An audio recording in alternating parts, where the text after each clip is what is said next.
اللہ کے نام سے شروع کرتا ہوں جو نہایت مہربان بے حد رحم کرنے والا ہے۔ قربانی کی اہمیت۔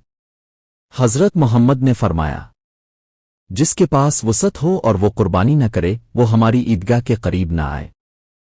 قربانی کا پسندیدہ عمل۔ نبی کریم نے فرمایا، عید کے دن اللہ کے نزدیک سب سے زیادہ پسندیدہ عمل قربانی کا خون بہانا ہے۔ جانور کا ہر حصہ اجر کا سبب۔ آپ نے فرمایا، قربانی کے جانور کے ہر بال کے بدلے ایک نیکی ہے۔ نیت کا اجر۔ نبی نے فرمایا، قربانی کا گوشت خون اللہ کو نہیں پہنچتا بلکہ تمہاری نیت پہنچتی ہے۔ قربانی قبول ہونے کا وقت۔ آپ نے فرمایا، جس نے نماز عید سے پہلے قربانی کی وہ گوشت ہے، قربانی نہیں۔ خوش دلی سے قربانی۔ نبی نے فرمایا، اللہ پاک تمہاری قربانی کو خوشی اور اخلاص سے قبول فرماتا ہے۔ اگر آپ کو یہ ویڈیو پسند آئی ہو تو لائک کریں، اپنے دوستوں کے ساتھ شیئر کریں اور ہمارے چینل کو سبسکرائب کرنا نہ بھولیں۔